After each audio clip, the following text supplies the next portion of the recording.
I know I said I wasn't going to keep using Friends clips, but I couldn't resist that one with the topic at hand, since this one's going to be about gossip. We, in a series looking at, is kind of launched out of the last series about return on investment, about what a great and amazing return on investments that good friends are.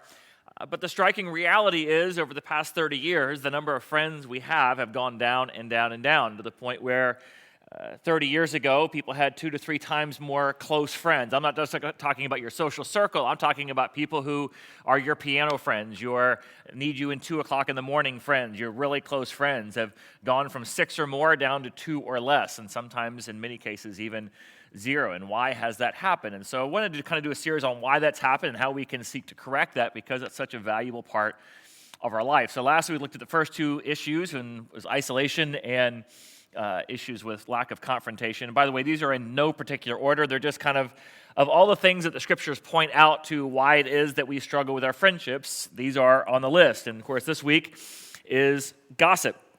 All right, now how many of y'all have ever been gossiped about? All right, how many of y'all are glad you're here this morning because gossip's a problem that you struggle with and you need to deal with it? Okay, handful. So basically, the handful of you that raised your hand are the problem who've been gossiping about the rest of us in the room.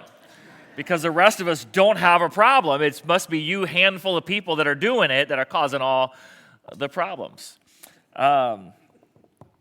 Which is why the Bible has a lot to say about this, as you can see from the litany of verses that are up there, and that is just a fraction of the ones that the Bible has on here, and I won't cover all of those this morning. There's no way, because you guys only give me about 30 minutes. If I get a full hour or 2, I'll cover them all. So, but I want to start off with that first one up there, Proverbs 16:28, which says, "A perverse person stirs up conflict, and gossip separates close friends." Did you notice in there that Rachel didn't think she had an issue with gossip? Because they're talking about New Year's resolutions. And so, hey, Rachel, why don't you make that your New Year's resolution? He's like, no, I don't have a problem with gossip. And they look at her like, of course you have a problem with gossip. The issue is gossip is one of those things we have a hard time seeing. But it's one of the oldest and most ancient issues that humanity has faced. If you look at, just think about the Proverbs a minute. Proverbs were written 3,000 years ago. Look at how many Proverbs there are that talk about gossip. And there's more than just those. Those are just the ones I put up there for this morning. It's covered so extensively in the gospel, probably because of that next one up there, Proverbs chapter 6. God's opinion on gossip. There are 6 things God hates. 7 that are detestable to him. So there are 6 things I really don't like. But if you want to know what I really, really, really don't like, we'll talk about number 7. So he says, here's the 6 things. Haughty eyes, a lying tongue, hands that shed innocent blood, a heart that devises wicked schemes, feet that are quick to rush to evil, a false witness who pours out lies, and, what's that 7th one? What's the thing I hate above all others? A person who stirs up conflict in the community. Interesting. How does this top God's list of things that he absolutely hates?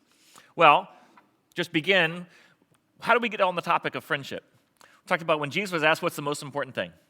Number 1, love God. And the second thing, I can't separate it from the first one, and that is to love your neighbor as yourself. In other words, the way that you express your love to God is by the way that you love one another. It's in the context of friendships that you grow and experience and develop in your love and your relationship with God.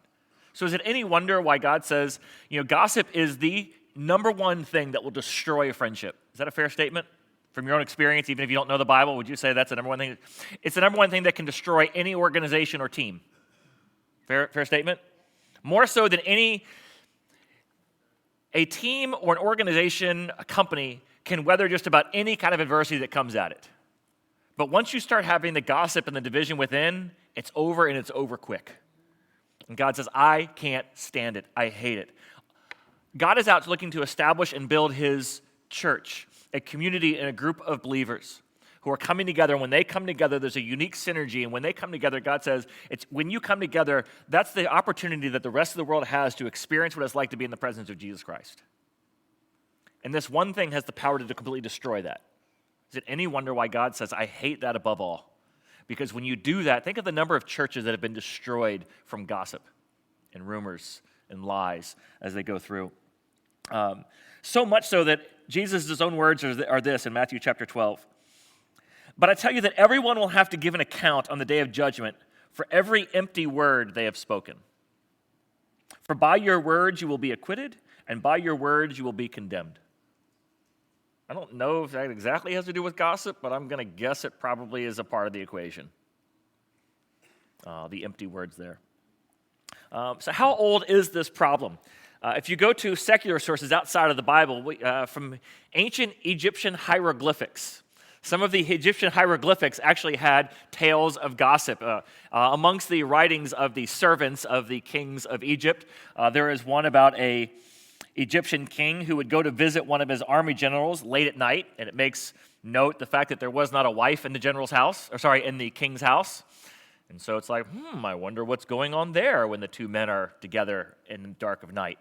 There's another description about one of the queens or princesses in Egypt, and it depicts her having a physical relationship with one of the non-royalty. So it uses a figure for non-royalty and whatever the symbol is for physical. I don't know hieroglyphics. I don't want to know. Some of y'all can speak emoji, so you probably can figure out what hieroglyphics look like. So whatever it is, they probably had the same kind of vegetables or whatever else is used to depict these kind of things. I probably shouldn't go there, but moving on. It's one of humanity's favorite pastimes, which is why the gossip magazines are always in the top 2 or 3 categories, right up there with health and sports and style magazines or home decorating magazines. Gossip's always right up there on the list. Of course, we've got TV shows that are about nothing but gossip, all of the Entertainment Tonight and that whole genre, as well as the afternoon trash TV of just looking into anything from the sanitized trash TV of Dr. Phil to the absolute trash TV of Maury and Springer. I mean, after all, isn't that what all that is? You're just finding out all the dirt you can on somebody. And then if that wasn't enough, there's social media. And if it's not publicly put out there, we go digging for the gossip, do we not? How many of y'all are really good at analyzing people's photos? Come on. You notice who's in the photo, who's not in the photo, who's in the background of the photo, where the photo was taken at. And then you go and comment to your friends, hey, did you see what Allison posted last week? I noticed Marshall wasn't in the past 6 photos. I wonder if there's something going on. I noticed over on Marshall's page, he doesn't have any pictures of Allison. As a matter of fact, he just has a picture of his car. I'm making this up completely. I think secretly I always wanted to be a comedian, which is why I heckle those who sit on the front row. So just know that's going to happen if you sit on the front row. Anyways, all that to say is it's become one of our pastimes which we go to. And why is it that we go to gossip? If it's something that God hates so much, why do we seem to love it so much? Isn't that a good question? How can we love something that God hates so much? I'm just going to assume y'all love it because you won't say that you love it. And the reason why I know you love it, even though you won't say you love it, is because of Hebrew parallelism. What was Hebrew parallelism? Okay, let me give you a little education on the Old Testament. In Old Testament literature, in that genre, the Hebrew genre, they were big on parallelism, which is where they would make a statement and then they would sort of restate it or reword it, okay? And so the key with Hebrew parallelism is to figure out, when you have these 2 statements put together, Proverbs is full of this. And you see it throughout the Old Testament, but Proverbs is sort of the pinnacle of this or the easiest example of this. There'll be 2 statements. And you need to figure out, sometimes the author he's mentioning something, and then he's building it to the extreme. That's what we saw there. Hebrew parallelism, there's 6 things I hate, 7 that are detestable. So it's like all these things are bad, but this one by comparison is really bad. So that's a form of Hebrew parallelism. So we're showing you things that are parallel, and then this one is far worse than all of the others. Another form of Hebrew parallelism is where they'll state something positively, and then they will state something negatively. So it says, hasty speculation leads to poverty, but steady plotting leads to prosperity. That's one of the proverbs. That if you quickly run out and try to make money quick, leads to ruin. But if you just each year invest slowly, that leads to prosperity. So you have opposite parallelism. In Proverbs 16:28, you have parallelism where they're both the same, where it's sort of restating. And sometimes what this does is it helps you define the term. That's how they would define a word. So if you notice in there, you have this, let's go back and look at verse 16. A perverse person stirs up conflict. Gossip separates close friends. See how those 2 things are parallel? So, separating close friends and stirs up conflict. Same. What's the conflict? Conflict. But notice the parallel as for what the gossip is. The gossip is a perverse person. Now, I know when you think of the word perverse, you're thinking of something probably sexual. But I want to break down the Hebrew word for what it is. The root of it means to turn upside down or to turn around or to be turned the wrong way. Okay? And in this terms, in this sense, we're talking about where you're willfully turning in a wrong direction or willfully going a wrong way. But I thought the most interesting sort of, if you're tracing through the root of the word and how it goes out, it comes out to this: a willful confusing of right and wrong. You ever seen like in the cartoons where there's a fork in the road? Remember with the, it's Charlie Brown and the Great River Raft Race? Where there's the bad team that's always up to no good, and there's bad rapids to the left, and there's smooth sailing to the right, and they go up there and they confuse the sign. They're willfully confusing the directions. A perverse person willfully will confuse what is right and what is wrong. Is that not a good definition of perverse? It's where you basically, there's something that is good and wholesome in marriage, and there's something that isn't. What does a perverse person do? They flip them all around. A perverse person is somebody who willfully alters or changes or distorts right and wrong. Now, the thing about it is that when you're willfully distorting what is right and wrong, eventually you can't tell what is right and wrong. How does a person get when you talk about somebody who's just so perverse, they're sick, and we even use the word twisted, right? How does somebody get to that place? Well, eventually, if you are purposely confusing right and wrong, eventually you can't tell right from wrong. And you know people, you're like, don't they have any sense? Don't they realize how could they do such They've confused it willfully so many times, eventually they can't tell them apart. And this is what happens with gossip. We willfully twist what is right or what is wrong, things we should say, things that we shouldn't say, things that are public, things for public consumption, and things that are private, should be privately held. We willfully will twist those and change those to the point where we don't even know that we are gossiping, which is why, instead of gossiping, we call it something like this. It's a secret. I don't want you to tell anybody because this is a secret. Like, you need to keep this to yourself. Okay, can you promise me you'll keep this to yourself? Okay, well, here's what happened. Now, it's a secret. I'm going to keep it to myself. But everybody has, one or two people that you have in your confidence that you can ask them to keep the secret? Anybody ever heard of a gossip that gets all around town because everybody's keeping the secret, but they're only telling one person? Well, if you only tell one person, by default, extrapolate out the math on that. I don't know what it is, but eventually everybody finds out. Or, I got a little bit of news for you. Did you hear the news? It's just news. Like, this is not really news. We watch the news. People pay money to read the news. We publish the news. Do you know the earliest gossip publications were print newspapers? Back in the day, it was a newspaper in New York that just had all the comings and goings of going on around town. It was actually Emily Post's husband who sued that paper to get it shut down. A little bit of fact trivia for you. I told you I did a deep dive on this stuff. It really went deep.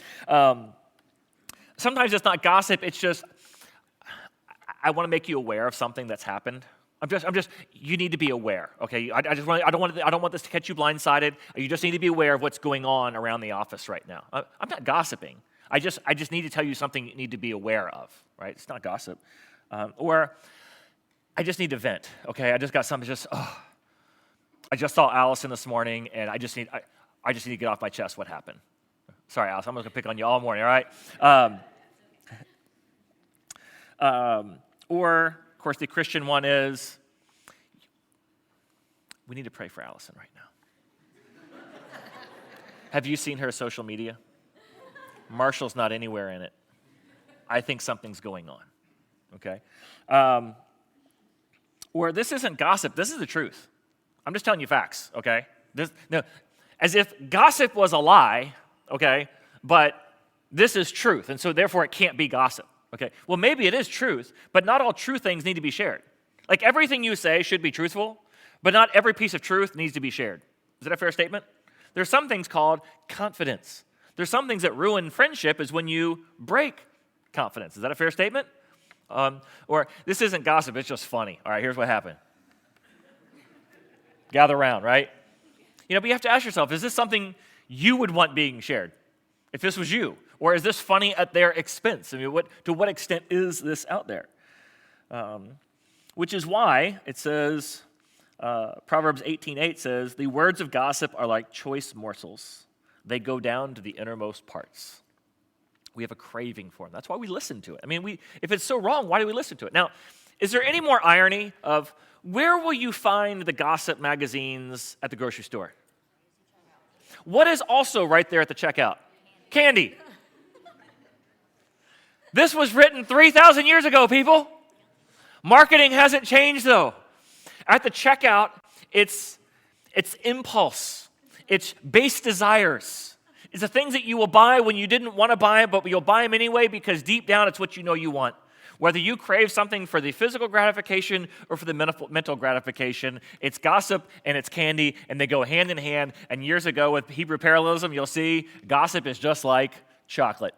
It sure is. And nothing better than buying one of each when you go to the checkout, right? So you have some chocolate to eat while you're reading through the gossip magazines.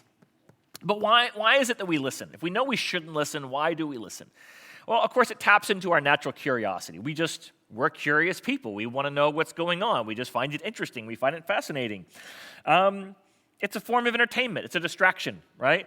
You know, when I hear what's going on, it kind of takes me out of my own life and I hear about their life, whether you do that with celebrities or you do it with sports people, what's going on with them, and you're following their court cases like as if it matters to you in some way, shape, or form. It doesn't. It's entertainment. It gets my mind off of things. Along with that, there's the sense of moral superiority via comparative righteousness. I know it's a big chunk, but basically, I know my life's messed up. But when I hear how messed up your life is, it makes me feel a lot better about my life, right? At least I'm not going to get a call from the producers of one of those trash talk shows, but from what I'm hearing going on at your house, you might, right? So therefore, I feel a lot better about myself, my marriage, my life, my job, my morality, my ethics, right? Simply because of all the stuff I'm hearing about you. There's also an aspect of it where, although gossip is something that destroys friendships, there's a lot of things we do in the friendship category which are sort of false friendships. We're going to talk about that a little bit more when we get into some social media things, but where it fakes your mind into thinking that you have friendships, but you really don't. Because you know anybody who gossips to you will gossip of you, but yet you feel important when somebody includes you, right? I mean, nobody wants to be left out, right? I mean, don't you hate it when everybody knows something, but you're the last to know, right? Don't you feel left out when that happens? And so you almost sort of get tricked into thinking that, well, if I want to be social and if I want to have friends, I need to be a part of the office gossip or classroom gossip or whatever group organization you're in, gossip crowd, because if you're not included in that, then it must mean that you're not considered to be a close friend. Could just be considered to figure you have integrity. But anyways, let's move on from that. So what exactly is gossip? I like Rick Warren's definition on this, where he says, when you're talking about a situation with someone who is neither part of the problem or part of the solution. And from there, I'm going to go to a derivative of something that was developed by a guy named Cartman called the drama triangle. Anybody ever heard of the drama triangle? Well, to use some terms from a series from a couple years ago, it involves a victim, a villain, and a hero. And so whenever somebody feels victimized, the victim feels victimized by the villain, what should happen in that situation is the victim should go to the villain and say, what you did was wrong. That hurt me. That wasn't right. I'm upset by what happened. We need to talk about this and make this right. That's what should happen. But that's not what happens. Instead, every victim needs a hero. And so the victim will go and plead their case to the hero. And so in this situation here, Allison, the victim, I'm going to play the part of the hero, okay? I get to name the characters, and that's the one I want to be. All right, so she's going to come to me, the hero. I need to talk to you about what Marshall did. Oh, tell me. Now, as the hero, I'm not listening to gossip because, after all, I know gossip is something God hates. And I would never do something that God hates. But here is a damsel in distress. She needs to be rescued. She needs a shoulder to cry on. She needs a listening ear. After all, isn't that what a good friend is? I'm here to let her vent, voice her frustrations, okay? I'm also here to offer advice. That's all I'm doing. I'm the hero in this situation. I'm not part of this problem. I'm the hero. I'm listening and I'm giving her advice. Or, I can't believe you let him treat you like that. Oh, wow. Well, if you thought about finding somebody else, if you thought about going somewhere else, that's what you ought to do. I'm giving advice, I'm helping because I'm the hero. I'm going to rescue her, right? Now, and in this story, who's bad? Marshall, correct answer, Marshall. Or you could just say the villain. Either one, they're synonymous. So the villain is bad. Now, is the villain there to defend himself? No. The villain is all bad. In the percentage of who's at blame, how much to blame percentage-wise is the villain, and how much to blame is the victim? How about the villain? How much are they to blame? Better than 90%, if not 100. I mean, after all, the victim will come to me and say, now, I'm not saying that I've been the perfect wife. I'm not even saying I handled it perfectly. But in the circumstances, can't you understand the things that I said? Now, I'm not going to tell you everything I said because that would make me look bad too. But to you and me right now, so now we both agree, okay, who the villain is. Now, are we going to solve the problem? No, not at all. Why do we do this? Because coming to be comforted is a lot easier than going to be confronted, right? Confrontation is always a lot harder than being comforted. Because in the hero-victim relationship, it's just all about comfort. It's all about finding a sensitive ear to these things, somebody who will say whatever you want to be heard. She'll get validated. All of her anger, all of her concerns, all of her frustrations are totally valid. There is no objection or very little objection, right? Versus if you go in to talk to the person, there's going to be conflict there. You may find out that you were just as much to blame as the other person, and who wants to hear that?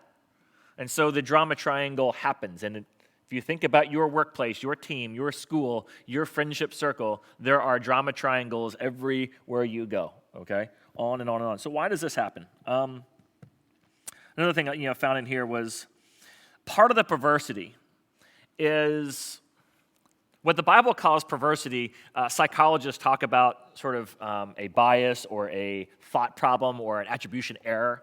And so I just found it funny when I was reading through I always like comparing the biblical narratives to the secular narratives. And the secular people will have a narrative to it, like everything the Bible just calls perverse or wicked or sinful. The psychologists go, well, this is just how your brain thinks. Yes, because our mind is deceitful above all things. We are a wicked and perverse generation.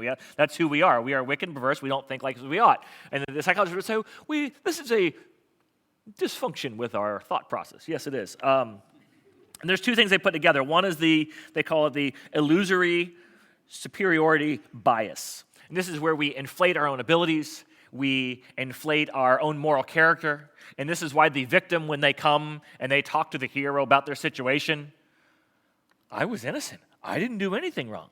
And the sample they show of this is, when asked about your driving and other people's driving, 93% of the people, when asked, are above average in their driving. If you didn't take stats, that's not how that stat ought to read, right? So 93% of the people say they're above average drivers, okay?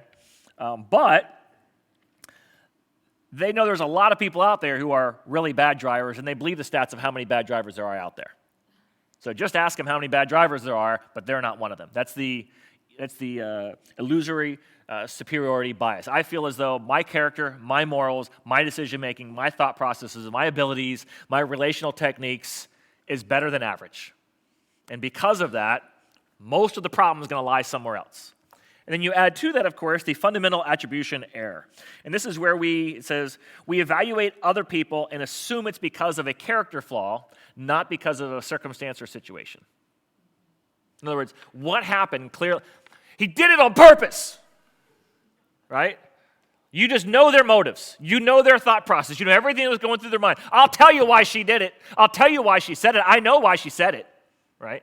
Now, it doesn't have anything to do with any other factor whatsoever. It doesn't have to do with your job performance. It doesn't have to do with y'all's track record. It doesn't have to do with your friendship history. It doesn't have to do with the day that it was, or what happened, or else, what else happened that day, or what else was going. No other factor. You know it was all because they're a person of evil character, their moral depravity, and that's what caused it. So, let's go back to the drama triangle. So when somebody who's assuming their superiority and thinking the worst of somebody else, what do you think happens in the drama triangle? We're trying to solve a problem that may not even exist. You can't solve a problem without the other person in the room. I can't tell you how many times I've said that in the counseling room. Listen, while you're sitting here, I hear you, Allison. Marshall's every bit the dog I always thought he was. But that dog ain't here right now. You are. So let's talk about you. I don't want to talk about me. Well, let's talk about you. There's got to be something here. Everybody wants to come to counseling and do the drama triangle thing, but a good counselor will not let the triangle happen. We'll always come back and say, listen, the only person you and I can fix is you. So to what extent of this is you? Now, I'd love to talk with the other party. Let's bring them in so we can have a conversation. Or I want to talk with you about how you can have a conversation with them, which is where I want to kind of get to next. And that is, what do you do if somebody brings to you gossip? And by happen chance, you are able to realize, maybe after this sermon or something else, maybe just by divine providence, you realize this is not news, this is not just an interesting story, this is not just an awareness issue, this is gossip, that thing that God hates, the things that you hate, the thing that you should hate, the thing that can destroy your organization, your company, your church. You recognize that, what do? You don't listen. You refuse to listen. The old thing is, it takes two to have a conversation, right? You don't have to listen. Joey's a perfect example of somebody who refused to listen, right? Even if you have to go, la, la, la, la, la, la, la, la, I don't want to hear it. I don't want to hear it. Well, I just need to tell you what happened this morning. I honestly don't want to hear it. And it kind of goes right hand in hand with the next one is, I guess the third one, which is go to the source. Have you talked with him about it? As somebody's trying to tell you, whoa, have you talked with them about it? Why have you not talked with them about it? Why have you not gone and dealt with them? Why are you bringing this to me?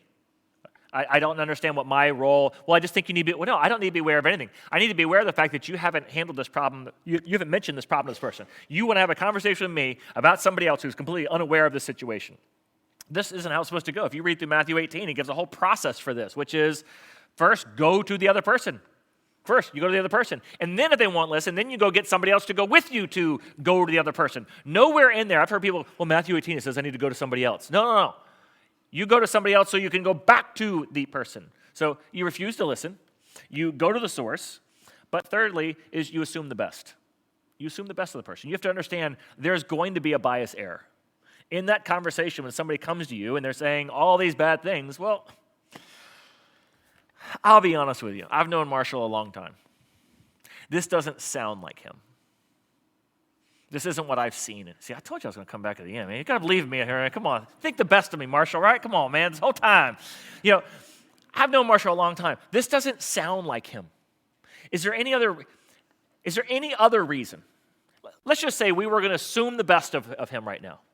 What would be a positive reason that could have led to this? Well, it's not. No. I know that it's not. Let's just play make-believe for a minute, since your mind's been so good at the other one. Let's play make-believe for a minute and think the best of somebody rather than thinking the worst of them. But what would be the best possible reason?